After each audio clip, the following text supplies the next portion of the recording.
Hello everyone, how are you doing? This is MD Tech here with another quick tutorial. In today's tutorial, I'm going to show you guys how to use voice typing in Microsoft Edge. So this should be a pretty straightforward process here, guys, and without further ado, let's go ahead and jump right into it. So first thing you have to do is actually enable the setting within Windows. So open up the Start menu, type in Settings. Best result should say Settings right above App. Go ahead and left click on that.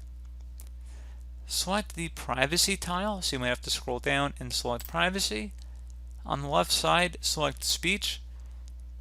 And now on the right side underneath online speech recognition, you want to go ahead and turn this into the on position, so toggle it on. Once you're done with that, you can close out of here. Open back up Edge, or you know what, let's actually close out of Edge and reopen it here. And you want to tap the Windows and H key combination on your keyboard at the same time. So again, the Windows and the H key, those two keys. Once you have this here, you just click inside whatever field you want to start verbally giving commands to, and that's pretty much it. So pretty straightforward process here, guys. Do hope I was able to help you out, and I do look forward to catching you all in the next tutorial. Goodbye.